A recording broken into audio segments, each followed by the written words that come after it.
What's up, guys? In the last video I did on the follow-up stuff from Hurricane Matthew that we just had come through, I briefly mentioned in that one some of my stuff that worked and didn't work as far as my plans and preps and equipment and that sort of thing. I said I was going to do a follow-up video on it, and that's what I wanted to do with this one. However, I don't think I'm going to do it quite like I originally planned. I'm probably going to make this one a lot shorter, just because the more I thought about it, it'd kind of be repetitive and rehashing things from other videos, etc., to get into too much minute detail all over again. So I just wanted to basically hit some high points, bullet points of what worked, what didn't, that sort of thing. Equipment wise, look at my list here because my brain sometimes. Oh, let's see. As far as clothing wise, all my general clothes that I have set aside for my preps, be it hurricane, zombies, whatever, it's all for the same stuff, work great. Stuff that got wet dried out really quick, which is what I want. My rain gear that I used worked perfectly, stayed completely dry when I had it on. As I mentioned before, oh, I need to make a correction from that video. I mentioned in that video that my boots that I was wearing, which were my Danner Tannicus boots, that have to be in waterlogged and wet for 12 plus hours, that they eventually soaked through inside and got my socks wet. Well, socks did get wet. It eventually did soak through inside after, geez, well over 12 hours of being out in the water soaking wet. The socks that I had on were my Covert Threads socks that I mentioned before, the sand socks, worked perfectly, even with them somewhat damp, and they weren't like, you know, water pouring out of them kind of damp, but they were wet. My feet didn't get chilled and cold, and when I took them off, my feet were all shriveled and wrinkly. It kept the moisture pulled away. You could tell they were wet, but didn't get cold, didn't keep the moisture up against your skin. So big, huge thumbs up there for Covert Threads on their socks. I've got multiple pair. The more I use them over the last year or so, the more I like them, the more pair I'm going to buy in stock and keep on hand. Heck, might even start slowly switching those over to my everyday socks. However, the correction I need to make is on the boots. As some of you may know if you follow my videos, I've got two pair of Danner Tannicus boots. The waterproof ones, which have the Danner Dry lining in them, and then the hot weather Tannicus, which have got the quick dry material inside with the vented mesh ports on the side of them to keep your feet cool at airflow.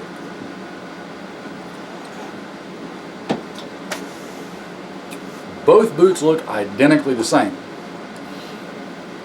unless you look at the ports on the side,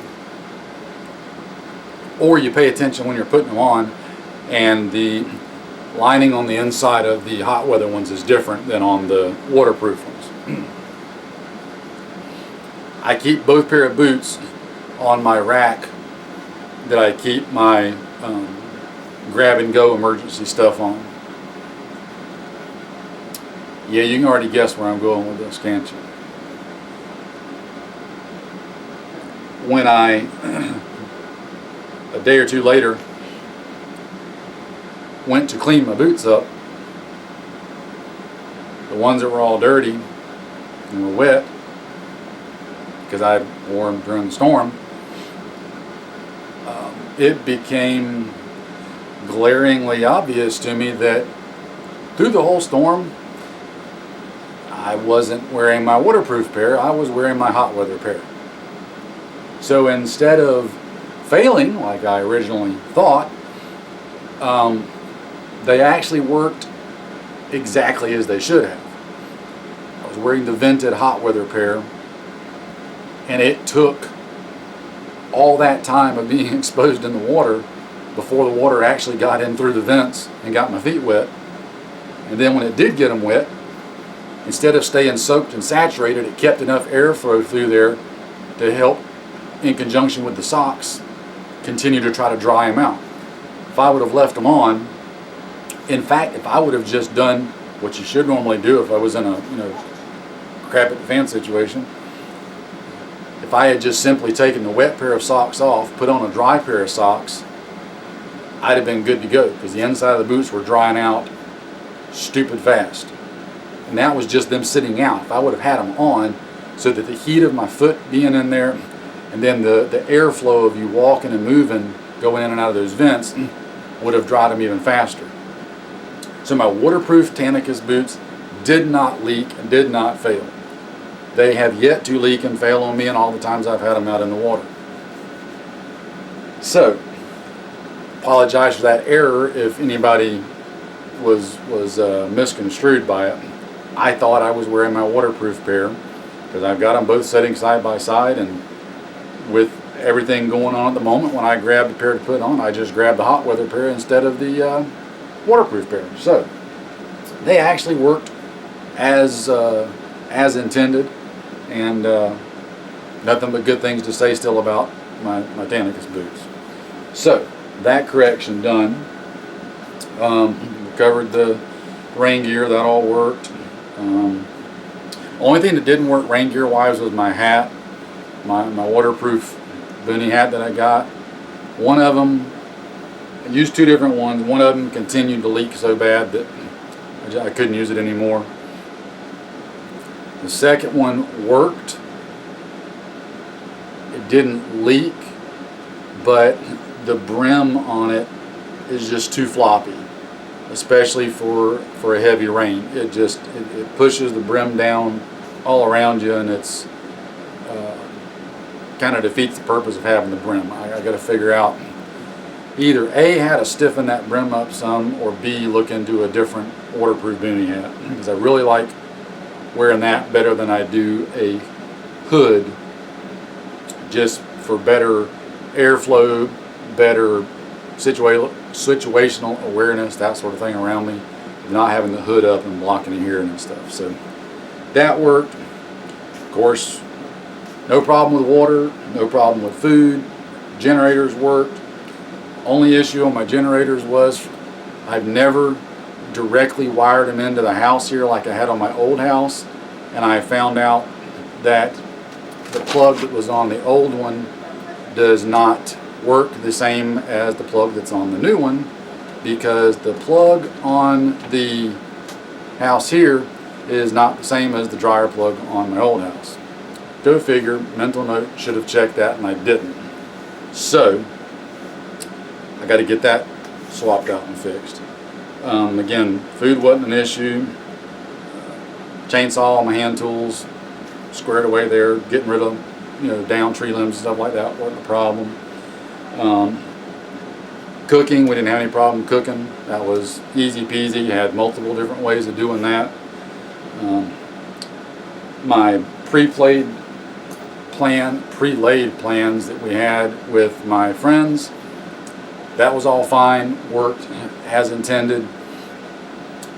The only lacking thing, and it wasn't a surprise, it was expected, just reiterated in my mind, that was communications. Still have to work on ways for us to be able to communicate during a situation like that, because a situation like that is one where you still have to follow laws, but regular forms of communication might not work. For example, using a ham radio. Well, you can't use one without your license. A couple friends don't have their licenses yet. That is being worked on. So it just brought up little things like that. Communication-wise, still got some stuff to work on there, but that's one of those weird things that if you're truly in a raw situation, FCC laws aren't going to really apply, so you communicate however you got to, right? That we can get into that more in depth on another time, but for the most part, that's just a quick down and dirty. Everything worked like I had planned, and as always, if you plan ahead, use your stuff, find out what works, find out what doesn't work, and then experiment with it as much as you can ahead of time, you end up being far better off when something does happen where you actually have to utilize this stuff. So without rambling on for another half hour like I could, getting overly detailed on it, that's the short, sweet, and down and dirty. We'll close up everything from the hurricane on there. That's about it. It went off without a hitch. We got really lucky through the whole storm. Could have been far, far worse than what it was. Thank the Lord it wasn't. I'm perfectly happy for it to have not been any worse than it was. And yeah, that's about it. So there you go, guys. Just my little 2 cents on closing up that. As always, stay prepared. Keep getting after it. You never know what you may need to be prepared for. Could be something simple, could be something major, could be short term, could be long term. Stay after it. We'll talk to you again in the next one. Take care.